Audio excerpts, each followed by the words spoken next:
dari kelompok 3 akuntansi sektor publik, kelas C3 akan membawakan materi mengenai analisa investasi publik.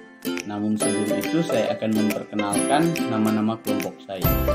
Yang pertama, Virgil Kevin Girot atau saya sendiri. Kemudian yang kedua, Friska Ayu Trifajriati. Kemudian yang ketiga, Vanessa Rito. Kemudian yang keempat, Elizabeth Panggabean. Selanjutnya yang kelima, Elisa Sambali. Nah, selanjutnya kita masuk pada materi yang pertama. Baiklah, sekarang kita masuk pada materi yang pertama, yaitu program investasi publik. Investasi publik digunakan untuk pengambilan keputusan untuk mendukung pelaksanaan program, kegiatan, dan fungsi yang menjadi prioritas kebijakan. Pengeluaran untuk investasi publik harus mendapat perhatian yang lebih besar dibandingkan dengan pengeluaran rutin. Karena pengeluaran investasi atau modal memiliki efek jangka panjang, sedangkan pengeluaran rutin lebih berdampak jangka pendek. Kesalahan dalam melakukan pengambilan keputusan investasi tidak saja akan berdampak pada anggaran tahun berjalan, namun juga akan membebani anggaran tahun-tahun berikutnya. Materi selanjutnya yaitu penentuan kebutuhan investasi publik. Penentuan kebutuhan investasi publik berkaitan dengan jumlah anggaran yang akan ditetapkan bagi masing-masing unit organisasi. Analisis yang mendalam sebelum dilakukan investasi sangat penting dilakukan karena investasi publik berkaitan erat dengan masalah transparansi dan kewajaran anggaran. Ada beberapa cara dalam menggolongkan asal-usul investasi. Salah satu penggolongannya adalah yang pertama, investasi penggantian, kemudian yang kedua, investasi penambahan kapasitas, selanjutnya investasi baru.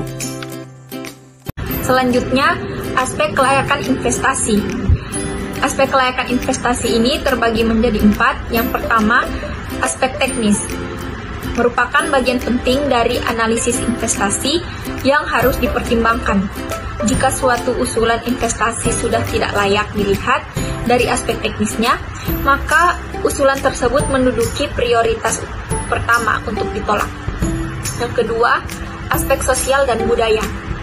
Aspek sosial budaya ini menyangkut pertimbangan pendistribusian pelayanan secara adil dan merata, sehingga mampu memberikan manfaat yang besar bagi masyarakat. Aspek sosial budaya mencakup juga aspek legal dan lingkungan. Yang ketiga, aspek ekonomi dan finansial.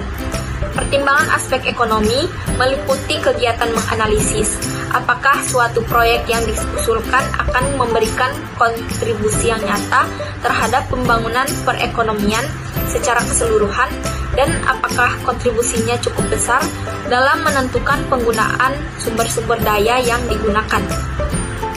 Aspek finansial menerangkan pengaruh-pengaruh finansial dari suatu proyek yang diusulkan. Dan yang terakhir, aspek keempat, yaitu aspek distribusi.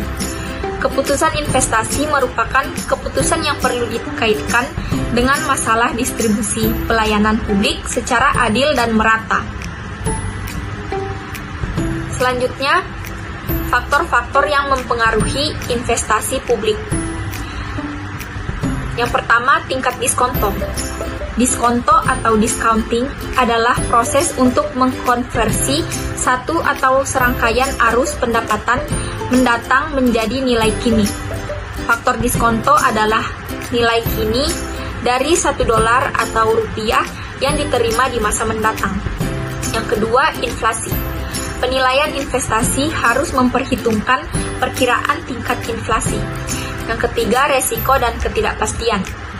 Required rate of return akan semakin tinggi jika resiko investasi naik. Yang keempat, ada capital rationing. Keadaan ketika organisasi menghadapi masalah ketersediaan dana untuk melakukan pengeluaran investasi.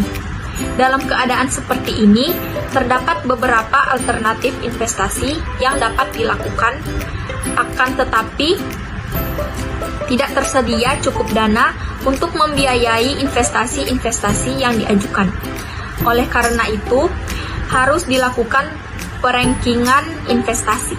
Investasi dalam sektor publik dibagi menjadi dua, yaitu yang pertama, investasi jangka pendek. Investasi yang digolongkan sebagai jangka pendek meliputi yang pertama, deposit berjangka waktu 3-12 bulan dan dapat diperpanjang secara otomatis. Yang kedua, pembelian surat utang negara atau SUN pemerintah jangka pendek oleh pemerintah pusat maupun daerah dan pembelian SBI. Yang kedua, investasi jangka panjang. Investasi jangka panjang dibagi menjadi dua menurut sifatnya. Yang pertama, permanen, yaitu investasi yang dimaksudkan untuk memiliki keberlanjutan dan yang dimaksudkan untuk mendapatkan dividen. Yang kedua, non-permanen, yaitu investasi jangka panjang yang dimaksudkan untuk dimiliki secara tidak berkelanjutan. Pengukuran, dan metode penelitian investasi. Yang pertama, pengakuan investasi. Ekstensi dari kepastian yang cukup bahwa manfaat ekonomi yang akan datang atau jasa potensial yang akan diperoleh memerlukan suatu jaminan bahwa suatu entitas akan memperoleh manfaat dari aset tersebut dan akan menanggung risiko yang mungkin akan timbul. Yang kedua, pengukuran investasi untuk beberapa jenis investasi. Yang pertama, investasi pasar aktif yang dapat membentuk nilai pasar. Yang kedua, investasi yang tidak memiliki pasar yang aktif. Yang ketiga, metode penelitian investasi. Pelepasan dan pembelian investasi. Pelepasan investasi pemerintah dapat terjadi karena perjualan atau pelepasan hak karena peraturan pemerintah dan sebab-sebab lainnya. Pelepasan investasi pemerintah dapat dilakukan hanya terhadap sebagian investasi. Apabila pelepasan hanya dilakukan untuk sebagian investasi, maka nilai investasi yang dilepas dihitung dengan menggunakan nilai rata-rata tersebut. Nilai rata-rata diperoleh dengan cara membagi total nilai investasi terhadap total jumlah saham yang dimiliki oleh pemerintah. Penyajian dan pengungkapan investasi. 1. Penyajian investasi dalam laporan keuangan. Investasi jangka pendek disajikan pada pos aset lancar neraca, sedangkan investasi jangka panjang disajikan pada pos investasi jangka panjang sesuai dengan sifatnya, baik yang bersifat permanen maupun non-permanen. 2. Pengungkapan investasi. 1. Kebijakan akuntansi untuk penentuan nilai investasi. 2. Jenis-jenis investasi, investasi permanen dan non-permanen. 3. Perubahan harga pasar, baik investasi jangka pendek maupun investasi jangka panjang. Dasar penilaian investasi publik. Terdapat 4 langkah utama untuk mengevaluasi suatu proyek investasi, yaitu yang pertama, identifikasi kebutuhan investasi. Kedua, menentukan semua manfaat dan biaya dari proyek yang akan dilaksanakan, atau cost benefit relationship. Yang ketiga, menghitung manfaat dan biaya dalam rupiah. Yang keempat, memilih proyek yang memiliki manfaat terbesar dan efektivitas biaya yang tinggi.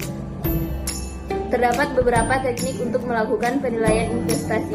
Teknik untuk evaluasi investasi dibedakan menjadi 2 metode, yaitu metode penilaian investasi tradisional dan metode aliran kas yang didiskontokan atau discount cash flow atau DCF.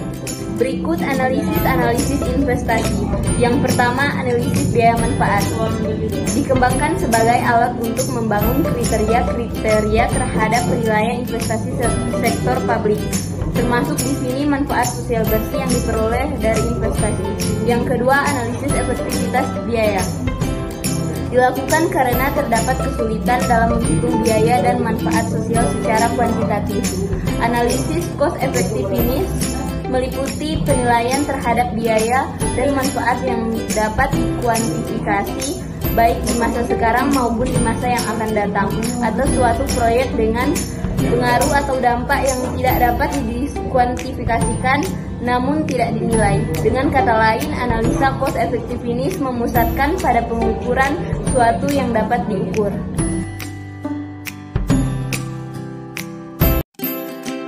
Demikianlah materi dari kami, kelompok 3 akuntansi sektor publik, kelas C3, dan apabila ada kesalahan penyampaian materi, kesalahan kata mohon dimaklumi, dan semoga apa yang kami jabarkan dalam video ini boleh dapat bermanfaat bagi teman-teman sekalian.